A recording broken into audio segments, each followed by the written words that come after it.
Hello, humanly Earth dwellers, and dare I say welcome to the first ever Hoodie Bowtie Geek Weekly Show. I'm Jackson with an X, yes, literally spelled with an X, and basically what this show is going to be about is, well, everything. What I want to end up doing with this show is turn it into somewhat a newsy bloggy type show that gives my opinion and input on all spectrums, whether it be things like Hollywood, video games, maybe even some real news stories. I'm going to cover one story from each day of the week, like a weekly recap of all that stuff that happened in the week for you people.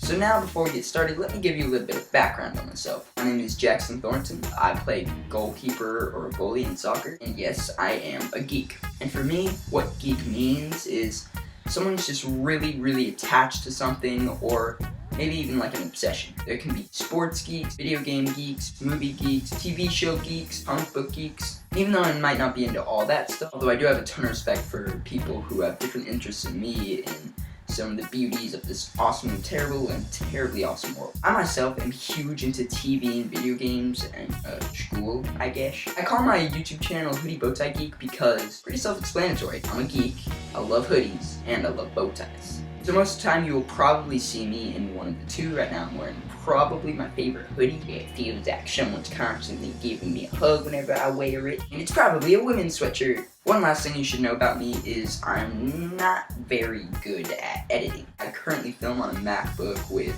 no editing software. So, let's get to it. If you start off this train wreck of a channel, why not start with a train wreck of a story? Monday, more details emerged about a story that wasn't the most popular of stories. I had a little bit of knowledge about this story prior, and I thought it was interesting. So let me give you a little bit of background on it. Kevin Curtis, dog owner / dog lover / Elvis impersonator / former janitor. And when I say dog owner, I mean like he really loves his dog.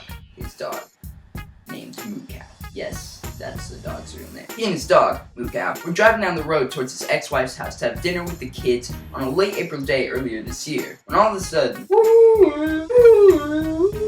so, exit the vehicle with your hands in the air. That's right, it's the popo. This guy has his priorities straight though. From Curtis's story, his first words in response are, "What about my little dog?" That in general is my first clue to kind of knowing that this guy, whatever he was being accused of, he couldn't have possibly done it. Because if this guy had actually done something wrong, he wouldn't have cared about his dog. He would have been booking it out of there. Moving on, for those of you who haven't heard anything about the story, Kevin Curtis is arrested and charged with sending letters containing ricin, yes, the poison, to the president, Mississippi senator, and Mississippi judge. This man, now arrested and has been taken into custody, is asked questions like, "Are you familiar with ricin?" To which he responds, "Yes, I don't like rice. In my house, you won't find any rice." Then a Homeland Security agent proceeds calling Mr. Curtis a liar. He certainly could fit the description of a sketchy killer though. Well, let's jump back into this many years before, as he was just starting his new life with his wife, and they had just moved to a new town. He had started a janitorial business that was doing very well, not to mention that the Elvis gigs were rolling in, because that's a job that's relevant all the time. Point is, he said he was making good money and he had a nice family. American dream, right? But that good fortune streak, like all things, would come to an end. Surprising, huh? I mean, he wasn't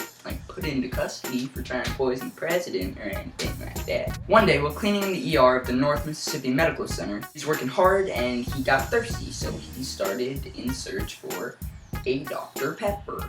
He stumbles upon, what else, but a refrigerator full of body parts. Because that's normal, right?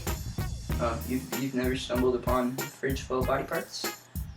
And this starts the tumbling of the dominoes that would be his sort of collapse over the next few years. He brings this body part conundrum to the hospital, who kicks him out and banishes him from ever entering the hospital, saying that this was a room he wasn't supposed to be in, and that it was all just research. Trippy thing is, the body parts had barcodes on them, and he thought that this was black market. Continuing on with the story, these barcodes drove him nuts. He started trying to investigate on his own, leading him to get fired from a string of jobs. He started finding himself right in the back of a police car for minor offenses quite often. And, as unlucky as it is, his car blows up, his house burns down. Sucks, bro. Stop, Tail. You're not even wearing pants. I don't have to. It only gets me free stuff. After that, his marriage broke down, his wife and kids moved out of work and living alone. Curtis became sort of like a hermit. Conspiracizing about everything and anything made him go a little bit crazy. In 2008, these conspiracies led him to a newspaper whose tagline was, "We will print any story no matter how big, small, or controversial." Kevin left messages about his whole thing that happened at the hospital. He heard nothing back. He later found out that the owner of this newspaper, Everett Dutchke, let's just call him Everett D. Sorry, I have a cough. Was working in a law firm with his wife. He goes and confronts Everett D. about not printing his story. Some dirty things were said back and forth, and a rivalry forms between these two. A rivalry that would last 7 years. When this letter with Ricin was sent to the president and traced back to Curtis's home, everyone thought he was guilty. I mean, the dude had had a lifetime of bad breaks in a little bit over a decade, and most thought that he'd driven himself mad. A weird enough story as it is, it's still weirder with the evidence that came out Monday. The FBI released that Curtis is, in fact, innocent. Apparently months before, Curtis thought that Everett D. was stalking him. So he put out a MySpace post, because MySpace is a thing, that would be harshly offensive to Everett D., which it was, and he responded with an email saying that Curtis will pay. Then, Everett D. went on to buy red castor beans used to make ricin, and that he even had a document on his computer on how to safely store ricin. Considering those facts, it's a pretty open and closed case. Everett D. is now in custody, and Curtis is once again a free man who saw severed body parts and was blamed for trying to assassinate the president. I don't know, crazy story out of a small town extending their 15 minutes of fame to 30. This just shows how stupid little rivalries can make stupid people do stupid things, like frame another person for premeditated murder and stuff.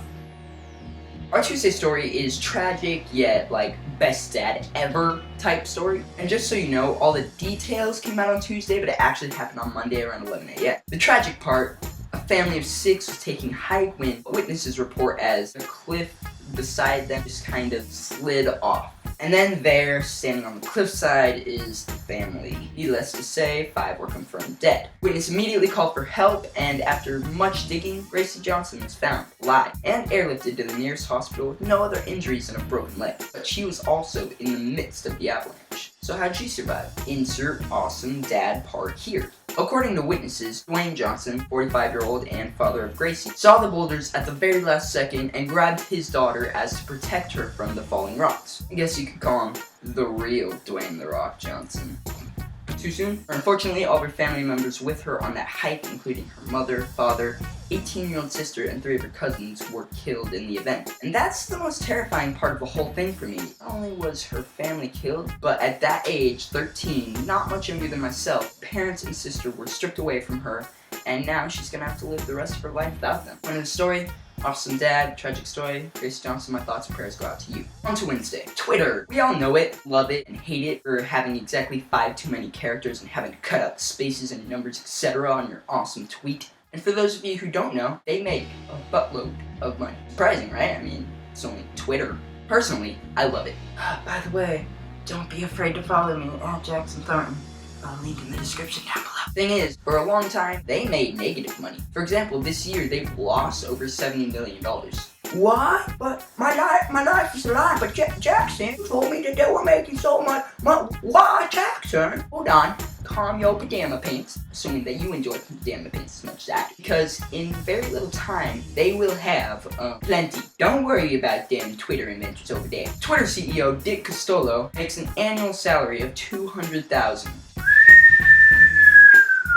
Over the summer, that decreased to a mere $14,000. But Jackson, how could that be? Hold on, I'm getting there. Twitter, or as I call it, the Tweeterverse, is a $1 billion company, selling ads that account for 85% of their $316 million revenue. This number grew almost $320 million in the course of 2 years, and it's still on the rise. So although CEO Dick Costolo is only making a salary of $14,000 a month right now, with the company's huge jump in profit over the last few years, he'll make $10 million by selling his trades. Dick Costolo, more like Rich Costolo, replay! This company still has a bright future. Although it pales in comparison to Facebook's over 1 billion monthly users, just over 200 million itself, it is the fastest growing social media in the world. Who's going to buy these stocks though? Well, and that is a dumb question because everyone's going to buy these stocks. It's a win-win for the buyer and the seller. The seller will make money because it's the fastest growing social media in the world, and who doesn't want a piece of that? The buyer, because you know it's gonna rack in more than Benjamin's dough. In Friday news, robots plot to take over the Earth. Robots plot to take over the Earth is in full swing. Terminator 5, reality. At MIT, for reasons unknown, the reasons are robots and world domination. They're creating, or attempting to create, a type of superbot that can transform into anything or adapt to any situation. Why, MIT? Why do you bring the world's downfall upon us? They have successfully created, may I note, a robot that shape is like a cube and it's able to jump, roll, climb on top of each other using teamwork that... Really? Tay, go use another bathroom, please. Hold on, my sister's trying to take a pee, people. So we'll wait for her. Because I got rudely interrupted by that.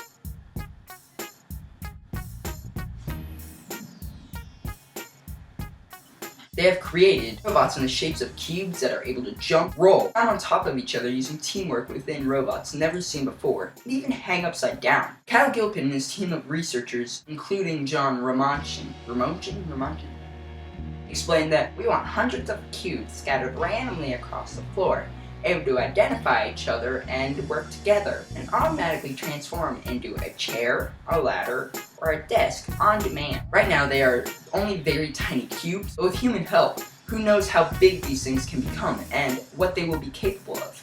They can combine and transform themselves into anything. So if these become large enough in both size and number, it could be taking a large-scale risk. In awesomeness, seriously, if we're gonna go out, we should go out by robots, right? Not only can these things do whatever they want to, but with the right update, they could solve problems too, according to Hodlitson. The greatest challenges for robots today is figuring out how to adapt to new situations. There are millions of robots out there, mostly in factories, and if everything is in the right place at the right time for them, they are superhuman in their precision, in their power, and in their speed and their ability to do work repeatedly 24/7 in a hazardous environment. The key is for robots to create a model of themselves to figure out what is working and what is not working in order to adapt. This has always been our advantage. Now it's gone. In the words of one of mankind's greatest poets, hide your kid, hide your wife, and hide your husband. The damn robot's killing everybody. Really, how ironic would it be to have mankind fall for one of our own creations? But although it seems pretty far out, technology advances so quickly, and before you know it, technology will be helping us upgrade technology. So I see this playing out in one of two ways. Way 1, we go all Futurama, and in a matter of years we're living peacefully among the robots. Way B, we go in the way of Flight of the Conchords, the humans are dead style. Pretty self-explanatory. They kill us. All of us. Terminator 5, reality. Kickstarter, let's do this. Alright everybody, that'll do it for this week. Thank you so much for taking some of your time out of your day to watch this. And if you haven't had enough YouTube awesomeness for one day, go check out my good friend Adam's awesome YouTube channel. He kinda got me into the world of YouTube and really convinced me to make my own channel. So go subscribe to him, link in the description down below. And if you like this video, feel free to punch that like button in the face. Give the subscribe button a tickle and share it with your frenzies. So again, thanks so much for tuning in. I'm Jackson with an X. Don't be stupid people, and I will see you next weekend.